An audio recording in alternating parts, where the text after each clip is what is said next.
Kakinada ICDS urban project Dummalapeta sector ఆధ్వర్యంలో పోషకాహార మాసోత్సవాలు ఘనంగా నిర్వహించారు. ఈ సందర్భంగా ఏర్పాటు చేసిన సమావేశంలో దుమ్మలపేట సెక్టర్ సూపర్వైజర్ కె దయామణి మాట్లాడుతూ తల్లులు, గర్భిణీలు, శిశువుల పట్ల తీసుకోవాల్సిన పోషకాహార జాగ్రత్తలను వివరించారు. అదేవిధంగా రక్తహీనత లోపం లేకుండా ప్రతి ఒక్కరూ పౌష్టికాహారాన్ని విధిగా తీసుకోవాలని సూచించారు.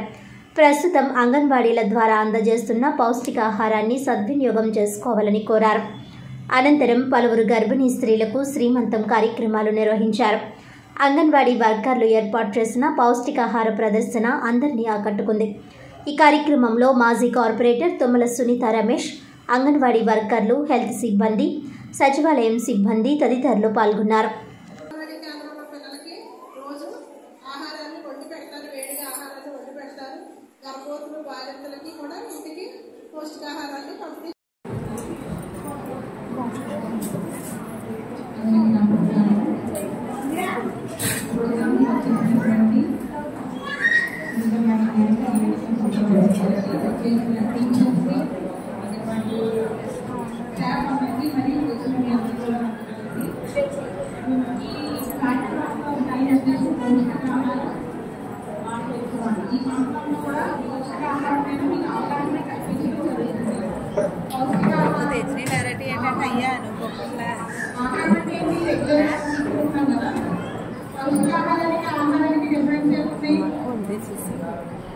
పిల్లలందరికీ బాగా అలవాటు ఆహారం తీసుకోకపోవడం వల్ల ప్రతి ఒక్కరిలో కూడా రక్త శాతం అనేది పెరగట్లేదు.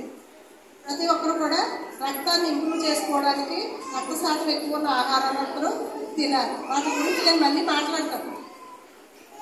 అదేవిధంగా రెండోది గ్రోత్ మానిటరింగ్, అంటే పిల్లల బరువు, పిల్లల పెరుగుదల పర్యవేక్షణ అనేది గ్రోత్ మానిటరింగ్ అంటే పిల్లల పెరుగుదల పర్యవేక్షణ. ఆ పెరుగుదల పర్యవేక్షణ అనేది మా అంగన్వాడీ కేంద్రంలో ప్రతి నెల చేస్తారు. ప్రతి బిడ్డ కూడా వయసుకు తగ్గట్టుగా బరువు ఉండాలి, ఎత్తు ఉండాలి, ఎత్తుకు తగ్గ బరువు కూడా ఉండాలి. ఈ 3 కేటగిరీల్లో బాగున్న బిడ్డలే ఆరోగ్యవంతంగా ఉన్నట్టన్నమాట.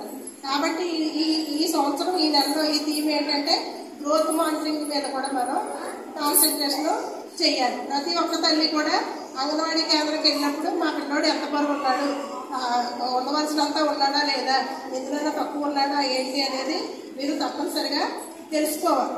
తెలుసుకుని నెక్స్ట్ మంత్ వచ్చేసరికి మీరు ఒక పేపర్ మీద రాయించుకోండి. ఈసారి తల్లికి చెప్తున్నాను, మీ పిల్లలు బరువు చూసినప్పుడు అంగన్వాడీ టీచర్ని లేక ఒక పుస్తకం పెట్టుకోండి. పుస్తకం పెట్టుకుని మా పిల్లడు ఈ నెలలో ఎంత ఉన్నాడో, వచ్చిన ముందు నెలలో ఎంత ఉన్నాడో అనే దాని గురించి మీరు అవగాహన కలిగి ఉండాలి ప్రతి ఒక్కరు కూడా. దీనికి కూడా పోషకాహారంతో ముడిపడి ఉంటుంది. పిల్లలు బరువు ఎక్కువ పెరగాలంటే ఏం తీసుకోవాలి? వార్తలను ముఖ్యాంశాలు మరోసారి.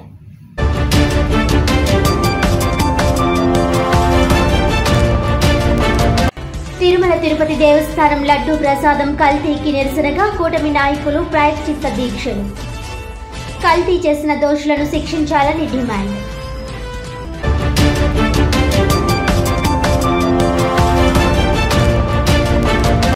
కేంద్రపాలిత ప్రాంతం యానంలో ఎమ్మెల్యే గొల్లపల్లి అశోక్, మాజీ మంత్రి మల్లాడి కృష్ణారావు పరస్పర సవాళ్లు. వచ్చే ఎన్నికల్లో గొల్లపల్లి మరలా గెలిస్తే గుండు గీయించుకుంటానన్న మల్లాడి. గుండుతో పాటు సున్నం బొట్లు పెట్టించుకునేందుకు సిద్ధంగా ఉండాలంటూ గొల్లపల్లి ప్రతి సవాల్.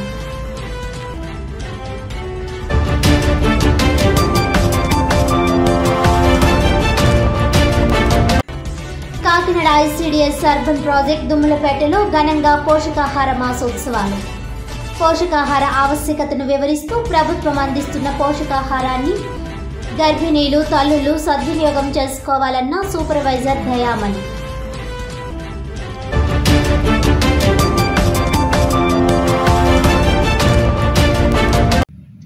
ఈనాటి వార్తలు ఇంతటితో సమాప్తం. తిరిగి వచ్చే బులెటిన్లో మళ్ళీ కలుద్దాం. అంతవరకు సెలవు. నమస్కారం.